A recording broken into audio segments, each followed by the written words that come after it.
Well, hey everybody, Jamie here, and today we're going to be doing something a little bit different than our usual programming. So I know I'm usually here talking about financial literacy for business owners, but today I'm actually bringing an author on. And this is an author that means a great deal to my family.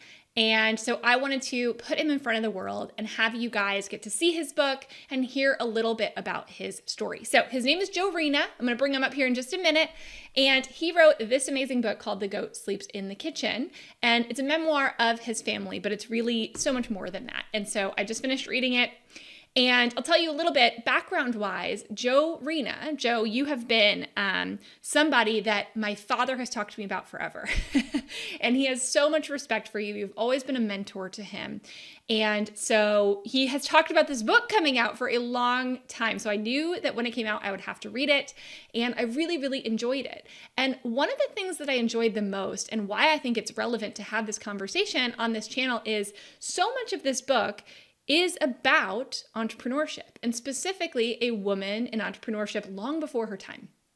And we'll talk about this, as we go through, but this story is really a story of your mother, Joe, right? It's a story of Maria Reina. And it is a testament to her and all the amazing things that she did so far before her time. So I want to let everybody know that, we're going to talk about where to get the book. The book is entirely going to charity. All the proceeds are going to charitable causes that Joe will talk about here in a little bit. But I'm just excited to finally sit down and chat with you about this book because I've been waiting to be able to do this. So I'm going to pull you up on screen here, Joe, and let's start chatting about it. So I think where I want to start with this conversation is just give us a little bit of a flavor, Joe, on what motivated you to write this book in the first place. What was it that made you decide this is a book that needs to be written? Well, it gets down to this. My mother was a character to begin with. She was a strong, tough woman. And my father, by the same token, was an uneducated, never went to school, scoundrel. There's no other way to describe him. Gave my mother a bad time right from the start. The story begins when she was very, very young. And her mother died when she was 12. She had learned how to make bread and pasta in a small town in Sicily. And her mother died of pneumonia. She had an older sister, a younger sister, and a baby brother. My grandfather at the time was working in a coal mine in southern Alabama. It took, we believe, at least 3 months before he learned of the death of my grandmother. Wow. Which put a tremendous amount of pressure on my mother. She was the only one in the family that had gone to school. She had only gone to the second grade. I don't want to get into the story at this point until we're there, but you asked the question, what motivated me to write the book? She lived to be 97. She died March 25th, 1990. I had 2 older brothers, 2 older sisters, and in July of 91, I went to visit St. Louis, which is where we grew up in, and it was my older sister's birthday. Mm-hmm. We're sitting in my other sister's basement kitchen, typical Sicilian, have a kitchen in the basement. You don't want to dirty the stove in the main kitchen. And we started telling stories about my mother. And I said, our kids and our grandkids are never going to know about their grandmother. We need to start writing this stuff down because she really was a Renaissance woman at the turn of the last century. My Sunday night, we filled over 50 pages of notes. I took those notes back to Chicago where I was living at the time, and I made an outline. That outline went to a nephew who was a good storyteller and a good writer. He did very little or nothing with it. He was living in California. Mm-hmm. I later gave it to a first cousin. His mother and my mother were sisters. He's got 5 degrees. He's got a degree in literature from the University of Michigan, and he's a PhD. Mm-hmm. He knew my mother. He did nothing with it. Mm-hmm. About 20 years ago, I gave a copy of that outline to a niece who had just graduated from journalism school, University of Missouri. She did nothing with it. In the summer of 2019, on 3 different occasions with 3 different people, we got into a discussion about my mother. All 3 of those people knew her and said, Joe, you got to write the book. Yeah. And on the 3rd of September, 19, I started writing. I didn't even know where to start. My wife sent me all kinds of articles from the internet about writing a book. And I started interviewing writers. From late August through December, I interviewed 11 authors. I picked their brain. 9 of them face to face. I got the same thing. You're a first-time writer. You got a good story. You'll probably never get it published unless you self-publish. Mm-hmm. Well, your dad knows me well enough to know, don't give me that kind of challenge. It took me almost 6 months. I finally found a publisher in South Carolina who agreed to publish it. And through a lot of time-consuming edits, they finally went to print in December of last year. Yeah. And I started sending out books. I'm doing some self-marketing, and we've had tremendous response. It's available at Amazon, it's available at Kindle, and it's available at Barnes & Noble. Yeah. You sound like me. I'm a person who does not take no for an answer lightly, as my father knows. That's who he raised me to be. So He had a good example in you. So I love that tenacity to say the world needs to hear this story, right? And now you have the legacy. What I love is that this is basically a family legacy that can be passed down to where a lot of this would just have been lost, right? If you tried to get other people to do it and nobody did it. So it came down to, okay, well, either this information just gets lost or I do something with it. And I love that just, gumption to say, I'm going to make it happen regardless. And so let's talk a little bit about your mother, because a lot of this, it is the story of your family, right? A large Sicilian, I'm not going to say Italian. I know the difference. Right. Sicilian family, right? Which is very important, right, Joe? Well, there's a group. Yep. There were 5 or 6 different very close friends from the same little town. This town is Costa Termini. It's about an hour and a half, maybe hour and 45 minutes from Palermo. Mm-hmm. And at the time, my father started literally stalking my mother. The stove in the house, you got to remember now, this is the early part of the 20th century. There's no electricity in this town. There's no sewage system. I mean, there were outhouses. Mm-hmm. The stove in the house she cooked on did not have an oven. She would bake her bread a couple of times a week and walk up the street to the local bakery, and for a few lira, they would bake her bread. Yeah. And one day my father approached her and she backed away from him. He had a bad reputation in the town. He was 8 years older. And he started out by asking, how old are you? She would not respond. And next he said, I'm going to marry you. She said, no, you're not going to marry me. I'm 16 years old. I have to take care of my family. My mother told me the following story verbatim. One night she was throwing the water from the pasta she just cooked, throwing it out the door. And she was approached by my father's 2 sister-in-laws. And they threw a shawl over her head and literally kidnapped her. Yeah. Brought her to my uncle's house where my father was staying. And they proceeded to try to convince her to marry my dad. And she said, I'm not going to marry him. They said, well, we'll keep you here all night. We'll ruin your reputation. People in the neighborhood, when they see you leave in the morning, they're going to assume you slept with him. Yeah. My mother says, I don't care. And then a threat was made to my grandfather. We know where your father is living in Alabama. You don't want to be an orphan. At the time, my father's older brother was reputed to be with the wrong people. And I could not put that in the book. I put it in the book, but I didn't name the company. Okay. And my mother agreed to marry him. Yeah. That wedding, which happened in the following summer, really was not a traditional wedding.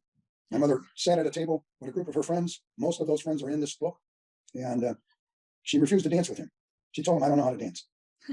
That first year started the traumas. She got pregnant. She lost twins, stillborn. Mm-hmm. She got pregnant the next year, and she miscarried. She got pregnant the 3rd year. She had a baby boy that only lived 7 months. My father was about 5'5", tough guy. At a wedding one night, he was dancing too closely to a woman. I remember there's no electricity. This is candlelit. Okay, a lot of early people. 1900s, right? Right. This is 1913, and the brother of the lady he was dancing with was watching him. And according to my mother, who would never say where he put his hands, all she told me was he had his hands in the wrong place. The father of the bride invited him outside. Take your problem outside. Don't ruin my daughter's wedding. They get outside. He gets in a fight with the guy and he stabs him. Yeah. Stabbed him 3 times, according to my father, because the guy was bigger and stronger.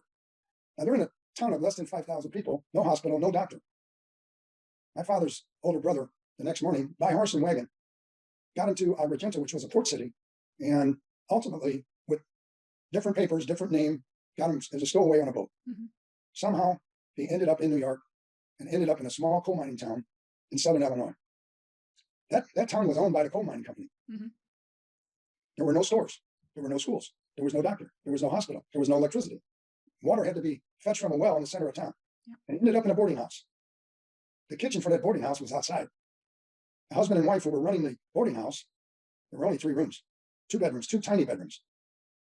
My father literally slept in the same bed with his brother and another miner and went to work at that coal mine for 10 cents an hour, 10 hours a day, $1 a day, $6 a week. Yeah. And 2 years later, he sent for my mother. The kitchen for that house was outside. She had to cook outside, winter, summer, rain, snow, cold, hot, heat, whatever. Because there was no store, a man would come from Johnson City, Illinois, which was about 2.5 miles, take a grocery order, horse and wagon. He would return every Saturday with whatever he could find close to your own. It wasn't just her. It was all the other coal mining homes that he would supply. So I'm only going to tell you one more thing about that house. Is the name of the book? Yeah.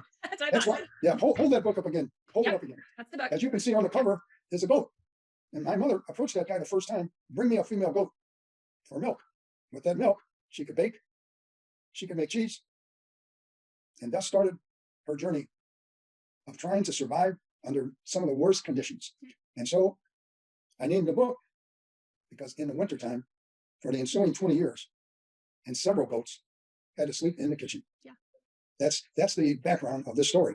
My mother survived one tragedy after another and never, ever let up on trying to make a better life for our family. Yeah, I think that was the thing that struck me the most in reading through the book was that just unwaveringness of your mother, right?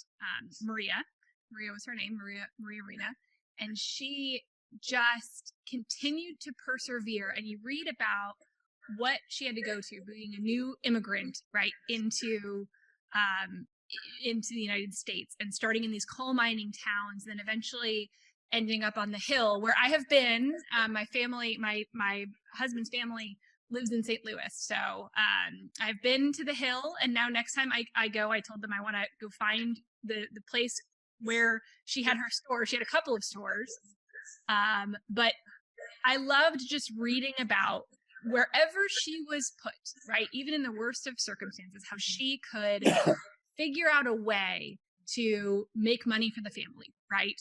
Whether it was, like you said, kind of with goats and cheese and or making wine, or, and then eventually moving into her store, and then all the things that she did within the different stores that she owned on the Hill. And even in trying to get, loans from banks that wouldn't normally loan maybe to a woman at that time. And she was just able, everybody ate out of her hand. It seemed like she was relentless negotiator. Is that what you would say? Well, here's the other thing. You have to study what books were being written at the turn of the last century. They were about men, especially immigrant women who were uneducated. The husband was the breadwinner. They didn't use any birth control. It was nothing for a family to have 8, 10, 12 kids. Yeah. Okay. My father, with no education, all he could do was dig. And he dug coal from the time he arrived until they moved to St. Louis in the mid-20s. But my mother had to do with those coal mines. Some days, some weeks, he would only get 3 or 4 days. So he'd come home with $3. Yeah. Pretty soon they had 4 or 5 kids. I wasn't born, of course. All right. So how did she make do? First, she read a book about making wine with raisins. And they made some wine. And my father would sell the wine for 50 cents a gallon to the coal miners. Mm-hmm. Pretty soon somebody snitched. The police came and broke up that business. My father was approached by a guy one day. They didn't call it the mafia then, but this was mostly controlled in the tri-state area of Illinois, Iowa, Indiana, Missouri, by Al Capone. Mm-hmm. Al Capone gave these people in St. Louis insurance against the Fed. And one day my dad gets approached by this guy looking for someone to take a train back and forth from Marion, Illinois, which is where they had moved to pick up a 5-gallon can of grain alcohol. They would take that alcohol and dilute it with water and sugar and cook the sugar and water to color it. And that 5 gallons became 25 or 30 gallons. And this was during Prohibition, right? This is during the 20s, during Prohibition, yeah. My mother would get on a train for a 30 or 40-minute ride to St. Louis, pick up the 5-gallon can, bring it back to Marion, and the guy would come and pick it up and give her $5.50, 50 cents for the train fare. She did that. Ultimately, one day steps off the train and the police are there. And they haul her to jail with 3 kids and a baby that was less than 2 years old. Wow. And the police sergeant threatens to throw her in jail. She said, you throw me in jail, you got to put my kids in jail. And they let her go. And that stopped that enterprise. By 1927, they're in St. Louis. The coal mine finally petered out. And I had a brother who was born. His name was Joseph. Now she's got 5 kids. In 1929, the stock market crashes. My dad gets laid off. So the story of survival continues. In 1934, in the middle of the worst depression in the history of the United States, 22% unemployment, a tiny little grocery store on the Hill becomes available. The man running it had died. His wife had no idea how to run that store. And my mother approached her one Saturday after work. I want to buy your store. The lady asked her if she had any money. She didn't have any money. She told him I have $25. The lady laughed at her. My mother laughed. But she bought the store with no money down. Yep. The store was run down. But she made it a super success in spite of the depression. And the long and the short of it is, that lady used to come on Saturdays to collect the rent. And she watched the progression of that store. There were 6 other stores on the hill. I mean, we're talking about a 10 square block area. But the thing she did, don't ask me where it came from. I mean, she only had a second grade education. Mm-hmm. But toward the end of the 5-year lease and the 5-year contract, the lady told her she wanted the store back. My mother lost her temper, and she did have a temper. She had a temper. She was tough. I've saved the story for you, and I'll tell you in a minute. But anyway, she had 30 days to get out of that store. There was a crisis in the family. She found a vacant store up the street, a block away. There were two stores and 2 flats above this nice brick building owned by Anheuser-Busch. The one store was vacant. This is now December 1939. That store had been vacant since 1920. It was a bar. When Prohibition came along, Anheuser-Busch closed the store. When Prohibition was repealed in 1933 by President Roosevelt, we were in a depression, so nobody was about to open a store. She and my brother take a bus and go downtown St. Louis and visit Anheuser-Busch. And she starts talking to a guy who ran the real estate department for Bush for the whole United States. And the guy says to her, "What do you want to do with this store?" She says, I run a grocery store. The guy says to her, "Mrs. Reina, we're in the beer business. We want a tavern there." My mother in her broken English says to the guy, "There's a tavern right across the street. There's another one a block down the street." He says, "We sell beer." She said, "I'll sell your beer." He laughed at her. He said, "Grocery stores don't sell beer. How are you going to cool it?" She said, "You let me worry about that." He said, "I'm sorry." Not to be safe. She's not going to take a no. Nope. She leaves. She tells my older brother, "Go find some kind of a cooler of some kind where we could store beer and sell cold beer." He found one. Put a deposit down on it. A few days later, she had 2 weeks. She goes back down to Bush with a receipt for the deposit my brother put on that cooler. And the guy agreed to lease her the store. Mm-hmm. Remember, this is a woman. It's 1939. It's not today. Yeah. And she opened the largest grocery store on the hill. There wasn't a store even second in size. She later bought the building, which is another story. Yeah. But I'm gonna digress for a minute. We're gonna go back. We're gonna go back to the 20s. She gets approached through the same people indirectly that she used to haul that 5-gallon can of alcohol from. The top guy owned a small grocery store. She gets approached to make moonshine. And she and my dad move into a house owned by this same man. He had agreed to pay her $1 a gallon. He was going to use the still during the day, and she and my father were going to do it at night. Only my dad was digging ditches. He would come home, eat, have a couple glasses of wine, and fall asleep. She ended up making the moonshine. And after the first couple of batches, it didn't taste well. The guy said to her, "Don't worry about it. I'll still pay you." By the end of the first month, she had produced 500 gallons. And the guy owed her $500. But he refused to pay her. My dad was at work. Probably a good thing, because my dad probably would have stabbed the guy. Oh, yeah. He had no fear. He done it before. He had no fear. My mother knew the guy that owned that grocery store was the lead guy. One night at 6 o'clock, she had dinner on the table for everybody. She knew that this group met every Monday. And she knew that guy who ordered the 500 was in that group. And she went to the grocery store and knocked on the door. When the grocery store owner came to the door, my mother told him the story. My mother looked him right in the eye and said, "I know he's in there. I want to approach him in front of you. If he can look me in the eye and tell me he doesn't owe me any money, I will turn around and walk away. But if he doesn't look me in the eye and he denies he owes me, I'm going to spit in his face." And this is a 5'2" Sicilian woman going up against a mobster. The guy that owned the grocery store had so much respect for my mother. He said, "Mrs. Reina, if he doesn't look you in the eye, he'll have to deal with me." The guy gave her the 500. That's the kind of woman she was. Her toughness, her entrepreneurial skills was passed down to my 2 older brothers, my 2 older sisters, and to me. Yeah. So this book had to be written because it is full of stories like I just told you. I love that she set that example for you guys too, right? About what it means to be tough, right? What it means to work hard, what it means to decide you're going to do something and do it. And she also was so well respected by people too, right? She always kept her word. She had so much integrity in what she did as well. And people really respected that and looked up to her. You could tell, like 5'2" Sicilian woman could command, a room. You could absolutely feel that throughout the book. And I just loved just reading about her and her tenacity and her negotiation skills and just how she just how she captured everybody and everything that she did. And I loved kind of that entrepreneurial spirit, which was born not necessarily out of like, passion, but hers was born out of necessity, right? It's that entrepreneurial Yes. spirit of, I've got to put food on the table. I have mouths to feed and I've got to make this work.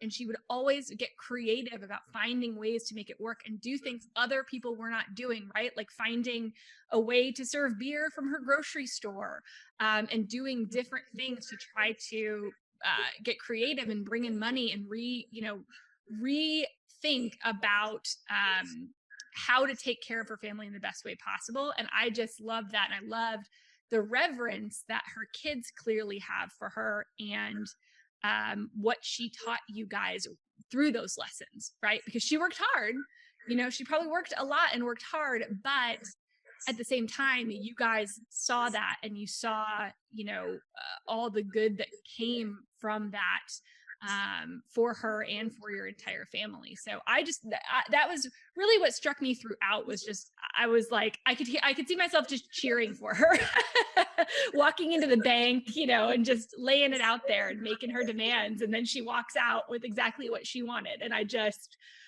love the picture of that in my mind.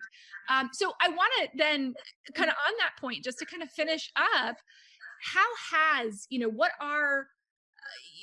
did growing up with a mother like Maria Reina, right?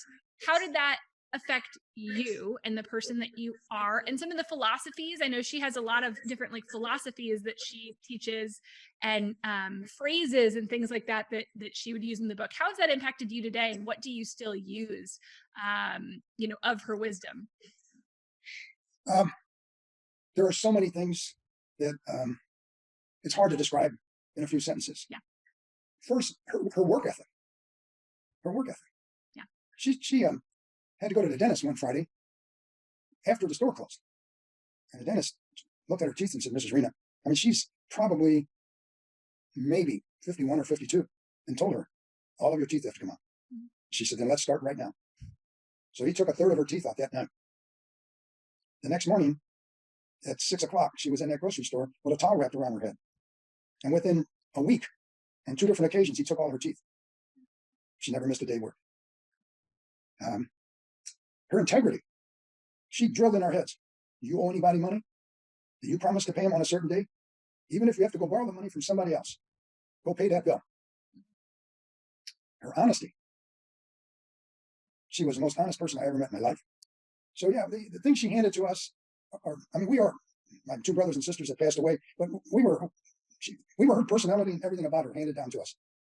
She was just as tough with us as she was with everybody else. I mean, there was no day at the beach growing up, because if you messed up, you heard about it. Mm-hmm. So I loved the book. It was amazing. Joe, I'm so glad you could join us. I would love for you to tell everybody again where they can find it. It's called The Goat Sleeps in the Kitchen, you guys. This is what it looks like, by Joe Reina. And did you say Amazon? Where else?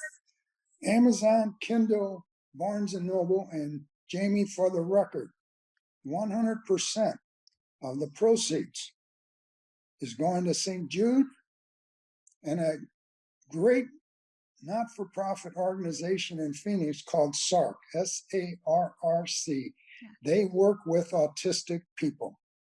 Okay? Thank you so much, Jamie. I love that. Well, thank you, Joe, for spreading just the story of your family and of your mother for other people to be able to read and enjoy and be inspired by. And thank you for joining me here to tell the world about it. So you guys go grab your copy. It all goes to a good cause. And I promise you're really going to enjoy it. So thanks, Joe. And we'll see you next time. Thank you, Jamie. Thank you very much. You're welcome. Bye. You're welcome. Of course. Anytime. All right. Bye, everybody.